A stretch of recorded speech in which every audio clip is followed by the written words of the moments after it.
இந்த வீடியோவை வழங்குவோர் ஆலயா, உடன் வழங்குவோர் ருச்சி. எப்படி ஏன் சொன்னீங்க, எனக்கு உங்களுக்கு என்ன சம்பந்தம் அப்படின்லாம் கேட்டேன் அவர்கிட்ட. நான் அடிச்சு முடிச்சுட்டு மானிட்டர் சார் பார்த்துட்டு கிராஸ் பண்ணப்ப நைஸ். ஜித்துவா வேதாவா?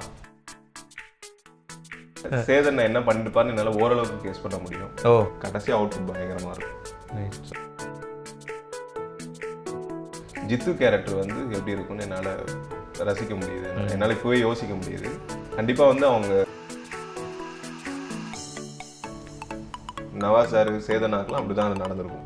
வரலன்னா விடலாம் மாட்டார், பண்ணிட்டே இருப்பார்.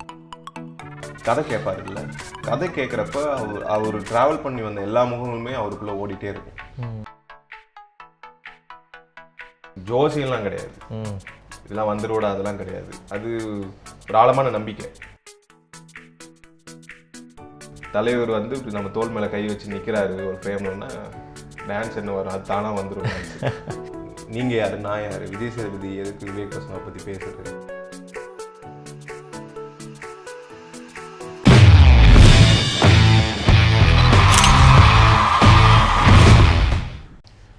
ஹாய், திஸ் இஸ் அக்னி.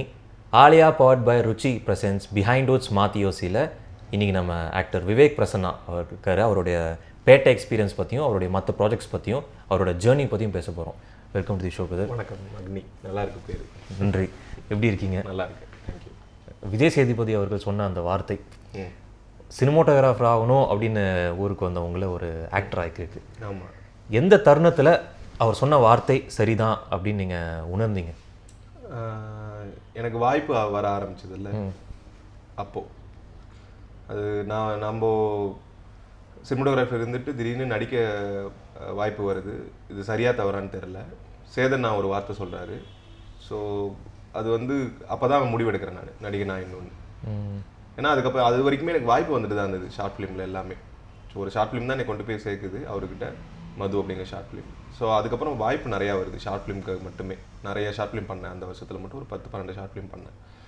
அது ஒரு நம்பிக்கையாக இருந்தது. இருந்தாலும் வேணாம், ஃபுல் ஃப்ளெஜ்டாக இதில் இறங்கணுமா அப்படிங்கிற டவுட் இருந்தது. சேதன் நான் சொன்னார், அவர் கூட சேர்ந்து சேதுபதி நடிக்கிறேன், எனக்கு இன்னும் நம்பிக்கை அதிகமாச்சு.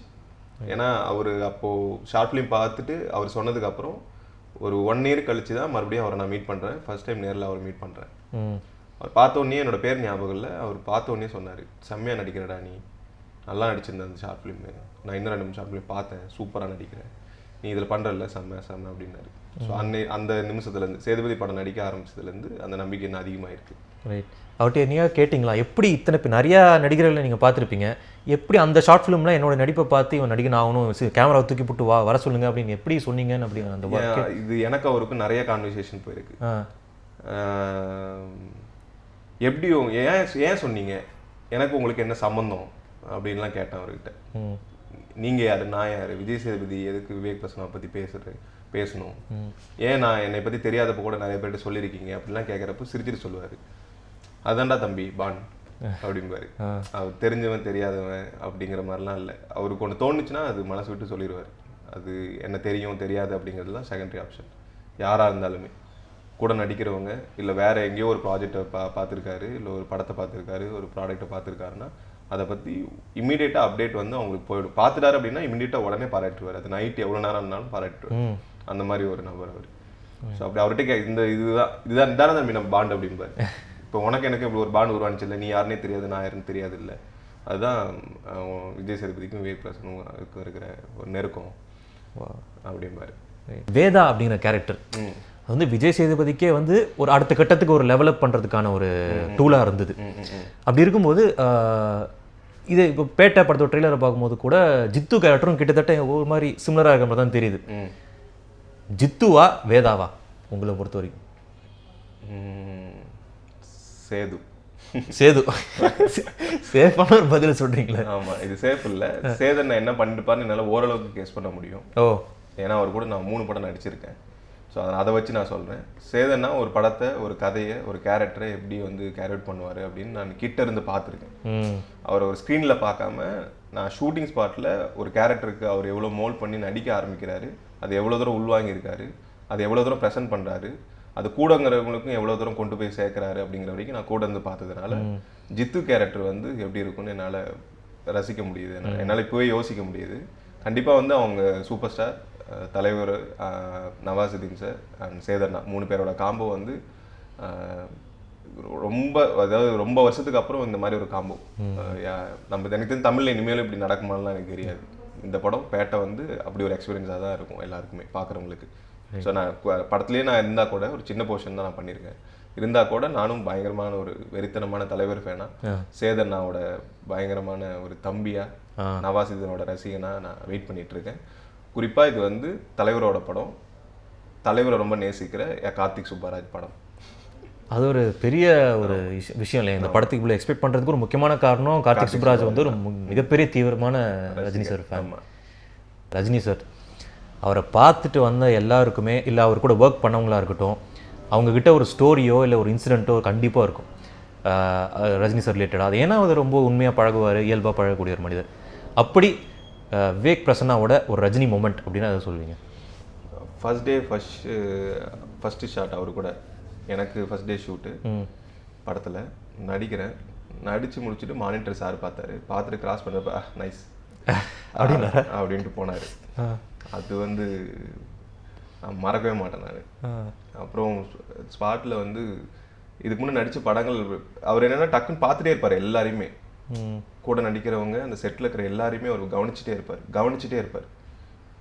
தன்னோட அது முக்கியமான வேலை மாதிரிலாம் அவருக்கு இயல்பு. அது எல்லா முகங்களுமே பார்ப்பாரு. எல்லாருக்குமே அது ஏதோ ஒன்று பண்ணிட்டுருக்காங்களா, அவங்க என்ன பண்ணுறாங்க அப்படின்னு உன்னிப்பாக கவனிச்சுட்டே இருப்பார். என் ஃபர்ஸ்ட் ஷாட்லாம் முடிஞ்சதுக்கப்புறம் சார் வந்து விக்ரமேதா நடிச்சிங்களேங்க அப்படின்ட்டு போயிட்டார். அப்படின்னு சொல்லிட்டு எனக்கு ஷாக்கு. விக்ரமேதா சொன்னார், மாநகரம் சொன்னார். சார்லாம் இந்த படம்லாம் பார்த்துருப்பாரான்லாம் நான் எப்படி போய் சொல்ல முடியாது. இல்லை சார் இந்த படம்லாம் நான் நடிச்சிருக்கேன். இதெல்லாம் ஃபஸ்ட்டு அவர் பார்த்தோன்னே ஒரு மாதிரி பயங்கரமாக நர்வஸாக இருந்தது. இது சொன்னோன்னே எனக்குலாம் சர்ப்ரைஸு. அதனால தான் சூப்பர் ஸ்டார் அவருக்கு. எல்லாரை பற்றியுமே தெரிஞ்ச அப்டேட் அவருக்கு இருக்கும். ஞாபகப்படுத்தி பாராட்டுவார் டக்குன்னு. இது இந்த முகம் எங்கே பார்த்துருக்கேன் அப்படின்னா அந்த முகத்தை எங்கே பார்த்துருக்கேன் அப்படின்னு யோசிச்சு டக்குன்னு உடனே இமீடியட்டாக ரிப்ளை வந்துடும் அவர்கிட்ட. என்னதான் இருந்தாலும் நம்மளுக்கே ஒரு ஆசை இருக்கும் இல்லையா, நம்ம படம்லாம் இவர் பார்த்துருப்பாரா, நம்ம ஒரு ஏதாவது சொல்லுவார். அது எப்படி கேட்க முடியாது இல்லை. பரபரப்பாக ஷூட் போயிட்டு இருக்கு, நான் நடிச்சு முடிச்சுட்டா போதும்பா தலைவர் கூட எப்படியாவது டேக் வாங்காம அப்படிங்கிற பயம் தான் அதிகமாக இருக்கும். ஸோ அது தாண்டி இதெல்லாம் வந்து நைஸ் அப்படிங்கிறதெல்லாம், அந்த நைஸ்ங்கிறதெல்லாம் வந்து பெரிய காம்ப்ளிமெண்ட். அதாவது சாதாரண வார்த்தை இல்லை அதெல்லாம். ஸோ அதெல்லாம் செம்ம எக்ஸ்பீரியன்ஸ். அதுதான் ரைட் பேட்டில் எனக்கு வந்துன்னா ஃபர்ஸ்ட் ஷூட்டே ஃபர்ஸ்ட் ஷாட்டே செம்ம எக்ஸ்பீரியன்ஸ். ஏன்னா அந்த உள்ளாலா சாங் அது ஒரு மாடர்ன் டே தத்துவ பாடல் அப்படின்னு சொல்லலாம். அவ்வளோ தத்துவம் இருக்கும் அந்த பாடலுக்குள்ள. பார்க்கும்போதே தெரியுது ரொம்ப ஜாலியான ஒரு பாட்டு, ஹாஸ்டல் வார்டன் அந்த ஹாஸ்டலுக்குள்ளே நடக்கிற ஒரு பாட்டு அப்படின்னு. சாங் ரொம்ப ஜாலியாக இருக்குது. அந்த சாங் ஷூட் பண்ணும்போது அந்த அட்மாஸ்பியர் எப்படி இருந்தது? அதே மாதிரி ஜாலியாக தான் இருந்ததா இல்லை ரொம்ப சீரியஸாக? நீங்கள் பாட்டிலே பார்த்துருப்பீங்களா, நிறைய க்ரௌடு, ஸ்டூடெண்ட்ஸ் க்ரௌடு மாதிரி இருக்கும்ல. ஸோ அதே எனர்ஜி தான். அது நீங்கள் சொன்ன மாதிரி தத்துவங்கிறது வந்து எல்லாருக்கும் போய் சேர்ற தத்துவம். அது சாதாரணமாக இயல்பாக கரெக்டாக புரிஞ்சுக்கிட்டா வாழ்க்கை எப்படி இருக்கும் அப்படிங்கிறது அந்த லிரிக்லேயும் இருக்கும். அது தலைவர் சொல்கிறப்போ இன்னும் இம்பேக்ட் வந்து பயங்கர அதிகமாக இருக்கும். அது எல்லாருக்குமான பாட்டு அது உள்ளால. அண்ட் தலைவர் கூட நடித்தது மட்டும் இல்லாமல் டான்ஸர் ஆடி இருக்கீங்க அந்த பாட்டில். ஆமாம், எனக்கு டான்ஸ்லாம் பெருசாக வராது. இருந்தாலும் தலைவர் வந்து நம்ம தோல் மேலே கை வச்சு நிற்கிறாரு ஒரு ஃப்ரேம்லன்னா டான்ஸ் என்ன வரும், அது தானாக வந்துடும் டான்ஸ். ஸோ அதெல்லாம் வந்து அது கிஃப்டட் தாங்க, அது எதுவுமே சொல்ல முடியாது. இது இப்படி ஒன்று நடந்துருச்சு என் லைஃப்பில், சூப்பர் ஸ்டார் கூட நடிச்சிட்டேன் அப்படிங்கிற பிரமிப்பே எனக்கு வந்து இன்னும் போகலை. ஸோ அது ஒரு சீனோ இல்லை ஒரே ஒரு ஷார்ட்டோ அவரு கூட, அதுதானே எல்லாருமே இயங்கிட்டு இருப்பாங்க. யாரும் நீங்கள் இது வரைக்கும் நடிச்சுட்டு வந்தவங்க எல்லார்ட்டையுமே எப்படி இருந்தது ஒரு ஷார்ட் நடித்தாலும் கேட்குறப்ப அந்த எக்ஸ்பீரியன்ஸ் சொல்லுவாங்கல்ல, நான் ஏதோ இருந்திருக்கேன் அந்த படத்தில் அப்படிங்கிறதுலாம் அவ்வளோ சந்தோஷம். கார்த்திக் அண்ணாக்கு தான் பெரிய தேங்க்ஸ் சொல்லணும். ஏன்னா அவர் எப்படி ஸ்டெப்ஸ் எல்லாம் டக்குன்னு பிடிச்சி ஆடிட்டாரா? தலைவர் அவர் வந்து அதுதான் சொல்லுனாங்க, அவர் பயங்கரமாக ப்ராக்டிஸ் பண்ணுவாருங்க எல்லாத்தையுமே. டயலாக் இருக்கும் அவர் மைண்டில். ஷார்ட்னா அந்த ஷார்ட் மட்டும்தான் இருக்கும், டான்ஸ்னா டான்ஸ் மட்டும்தான் இருக்கும். வரலன்னா விடலாம் மாட்டார், பண்ணிகிட்டே இருப்பார். அவருக்கு வராது என்ன இருக்குது, கடைசி அவுட்புட் பயங்கரமாக இருக்கும். ஸோ அதுதான் சூப்பர் ஸ்டார். நவாசுதீன் சித்திக்கு எங்களுடைய பிஹைண்ட் ஹவுஸ் இன்டர்வியூ கொடுக்கும்போது ஒரு விஷயம் ஒன்று ஷேர் பண்ணியிருந்தார். இந்த மாதிரி கார்த்திக் சுப்பராஜ் ஒவ்வொரு நடிகர்கிட்ட இருந்தும் ஒவ்வொரு விதமாக வேலை வாங்குவார், ஒவ்வொரு நடிகருக்கும் ஒரு மெத்தட் வச்சுருக்காரு அப்படின்னு. ஸோ அவர் என்ன மெத்தடுன்னு சொல்லலை, கண்டிப்பாக நீங்கள் ஒர்க் பண்ணாலும் தெரிஞ்சிருக்கும். என்ன தான் மெத்தட் யூஸ் பண்ணுறாரு? மெத்தட் ஒன்றுமே இல்லை, இதுதான் சீன், நீ புரிஞ்சுக்கிட்ட, நீ ரியாக்ட் பண்ணு, அதுதான். அந்த ரியாக்ட் பண்ணுறது வந்து நம்மளுக்கு சாதாரணமாக ஒரு இன்சிடென்ட் நடந்தால் எப்படி ரியாக்ட் பண்ணுவோம்னு நம்மளுக்கு தெரியும். அது ஒரு ரிட்டன் ஃபார்மேட்டில் இருக்குது. அந்த ரிட்டன் ஃபார்மேட்டை ஒரு கதைக்குள்ளே நம்ம கொண்டு வரணும், நம்ம முகத்துக்குள்ளே கொண்டு வரணும். இது கொண்டு வந்து காட்டுறப்ப அவர் ஃபில்டர் பண்ணிப்பார், அவ்வளோதான். இது நல்லா இருக்குது, இது நல்லா இருக்குது, இன்னும் கொஞ்சம் வேறு மாதிரி பண்ணலாம், அவ்வளோதான். இதுலேருந்து அவர் பிக் பண்ணிப்பார் கரெக்டாக. சில சமயம் வந்து யார் என்ன பண்ணுவாங்கன்னு அவருக்கு முன்னாடியே தெரிஞ்சிருச்சு அப்படின்னா அப்படியே விட்டுருவார். நவாஸ் சார், சேதனாக்கெலாம் அப்படி தான் நடந்திருக்கும். ஏன்னா அவங்களாம் சொல்லவே வேணாம். ஒரு ஷார்ட்டை ஒரு ரைட்டிங்கில் இருக்கிறது எப்படி வந்து தன்னோட ஃபேஸில் கொண்டு வரணும் அப்படிங்கிறதுலாம் கில்லிங்க. எல்லாருமே நடித்த எல்லாருமே அவங்களாம் சொல்லவே தேவையில்லை, பயங்கரமாக இருக்கும். அது வேலை வாங்குறதுன்னா அப்படி தான். சார் நான் உங்களை இப்படிலாம் பார்த்துருக்கேன், நீங்கள் பயங்கரமாக இருக்கும் இந்த இடம், எனக்கு தெரியும் நீங்கள் எப்படி பண்ணுவீங்க அப்படிங்கிற அந்த ஆச்சரியம் இருக்கும் பார்த்தீங்களா, அது கொடுத்துருவாரு. அது கொடுத்துட்டு ஆட்டோமேட்டிக்காக அங்கே வந்துடும். நவாஸ் சார்லாம் வந்து ஆரம்பத்துலேயே கார்த்திகை ட்வீட்லாம் பண்ணியிருந்தாரு. ஆமாம், நான் இந்த மாதிரி ஒரு தமிழ் ஃபிலிம் மேக்கர், நான் ஒரு நாள் உங்களை காசு பண்ணேன், என்னோட படத்தில் நடிப்பீங்களா அப்படின்லாம் எப்பயோ ட்வீட் பண்ணியிருக்காரு. ஸோ அதெல்லாம் நீங்கள் நடந்துருக்குல்ல, ஸோ ரசிச்சுட்டே இருக்காருல்ல, நடந்துடும். நவாஸுதீன் அவர் பெர்ஃபார்ம் பண்ணி பார்த்தீங்களா? இல்லை பார்க்கல, அதுக்கான வாய்ப்பு உங்களுக்கு கிடைக்கல. ரைட். அண்ட் கார்த்திக் சுப்புராஜ் உங்கள் வாழ்க்கையில் ரொம்ப முக்கியமான ஒரு உங்கள் கரியரில், ஆமாம் நிறைய பேர் வாழ்க்கையில் அண்ட் உங்கள் வாழ்க்கையில் உங்கள் கரியரில் ரொம்ப முக்கியமான ஒரு ஆளாக இருந்திருக்காரு. முதல்ல அவர் ப்ரொடக்ஷனில் ஷார்ட் ஃபிலிம் பண்ணுறீங்க, அதுக்கப்புறம் அவர் டைரக்ஷனில், அதுவும் தலைவர் படத்தில் நடிக்கிறீங்க. இதெல்லாம் வச்சு பார்க்கும்போது நீங்கள் பிலீவ் பண்ணுற அந்த கேஆஸ் தியரி அதுதான் வேலை செய்யுதோ அப்படின்னு எனக்கு ஒரு உண்மைதான். நான் பட்டர்ஃப்ளை எஃபெக்ட்டை நான் எப்பவுமே நம்புவேன். எங்கேயோ சினிமாட்டோகிராஃபியில் இருந்த ஒருத்தன் வந்து நடிகன் ஆக்கி விட்டது ஒருத்தர் ரத்னகுமார். ஏன்னா இன்னும் கைக்கு தூக்கி விட்டவங்க எஸ்யூ அருண்குமார் சேதுபதி படத்தில், அப்புறம் சேதன் எனக்கு என் லைஃப்பில் கிடைக்கிறாங்க.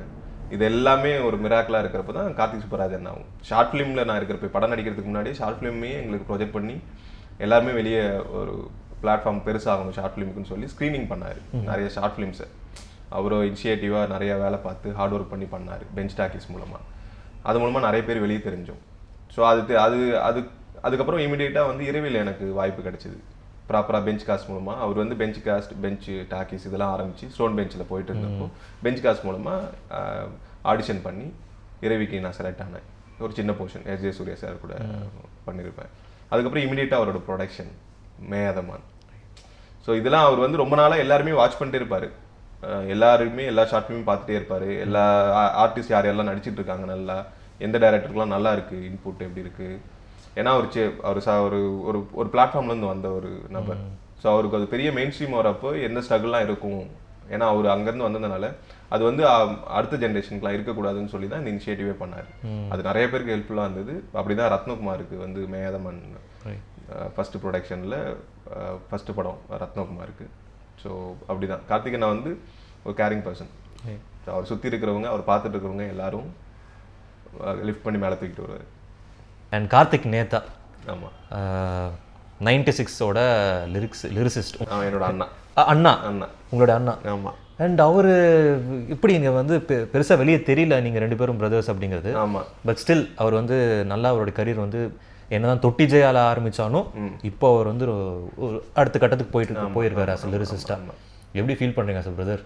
நான் கூட வந்து பார்த்துருக்கேன்ல, அவர் தேட ஆரம்பிச்சது, படிக்க ஆரம்பிச்சது, அவர் பாட்டு எழுதுனது, ஒரு பாட்டு எப்படி உருவாகுச்சு அப்படின்னு நான் பார்த்துருக்கேன் நான். ஸோ எல்லாரும் கேட்கறதுக்கு முன்னாடி நான் அந்த பாட்டை, அந்த லிரிக்கை வந்து கேட்டிருக்கேன். ஸோ அந்த வகையில் சந்தோஷம். இப்போ அவார்டு கிடைச்சிருக்கு அவருக்கு. ஸோ அதுவும் பெரிய சந்தோஷமாக இருக்குது. நிறைய இருக்குது. இன்னும் எனக்கு தெரிஞ்ச அந்த ரைட்டர்ஸ் ரொம்ப முக்கியம். எனக்கு தெரிஞ்சு இன்னும் வருங்காலங்களில் ரொம்ப ஒரு குறிப்பிட்டதாக ஒரு லிரிசிஸ்டாக தமிழ் இண்டஸ்ட்ரியில் இருப்பார். அதில் எந்த டவுட்டுமே இல்லை. அதுக்கப்புறம் தொடர்ந்து படங்கள் பண்ணீங்க. ஆனால் 2017 வந்து ஒரு முக்கியமான வருஷமாக உங்களுக்கு இருந்தது. ஆமாம். விக்ரம் வேதா, மேயாதமான், வேலைக்காரன், இப்படி நிறைய படங்கள். மாநகரம். அதுலேயும் முக்கியமாக விக்ரம் வேதா வந்து நீங்கள் சொன்ன மாதிரியே அது விஜய் சேதுபதி அவர் சேதன் எனக்கு ரெஃபர் பண்ண ப்ராஜெக்ட். அது ஒரு பெரிய ரீச் இல்லையா அந்த கேரக்டர்? ஆமாம். சேதனா வந்து பர்டிகுலராக இவனுக்கு கொடுக்கணும் அப்படி இவன் பண்ணிட்டோம் அவன் பண்ணிட்டுலாம் யோசிக்க மாட்டார். கதை கேட்பார். இல்லை, கதை கேட்குறப்ப அவர் ட்ராவல் பண்ணி வந்த எல்லா முகங்களுமே அவருக்குள்ளே ஓடிட்டே இருக்கும். அந்த கதையில் யாரெல்லாம் நம்ம பார்த்த பசங்க இல்லை ஆல்ரெடி நடிச்சிட்டு இருக்கிறவங்க, இதெல்லாம் யார் யாருக்கெல்லாம் சூட் ஆகும்னு இமீடியட்டாக வந்து அந்த கதை கேட்டு முடிச்சோடனே டைரக்டர்லேயே சஜஷன் சொல்லுவார்.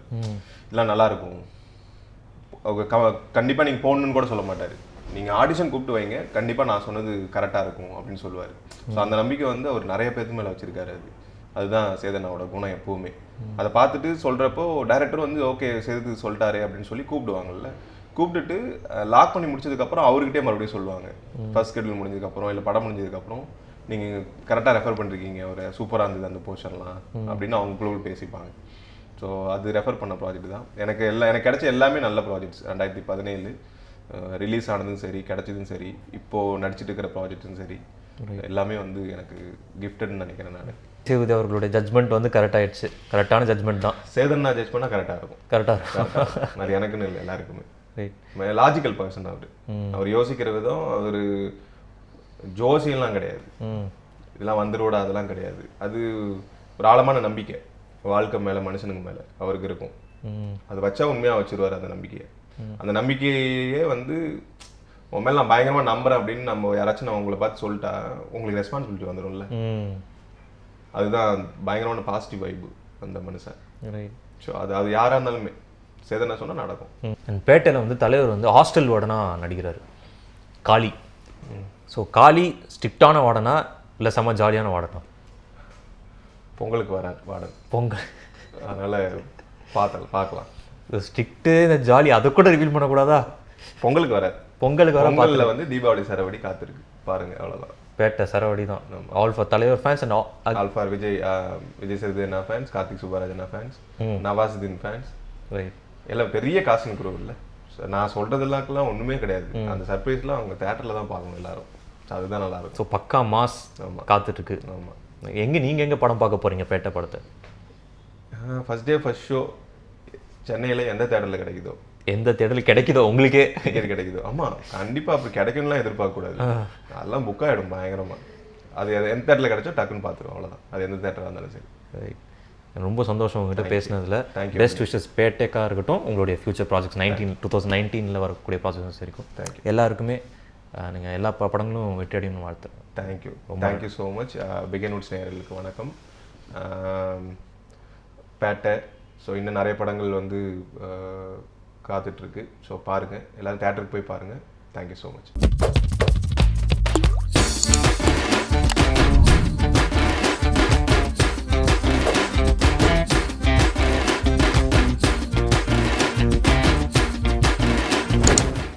இந்த வீடியோவை வழங்குவோர் ஆலயா, உடன் வழங்குவோர் ருச்சி.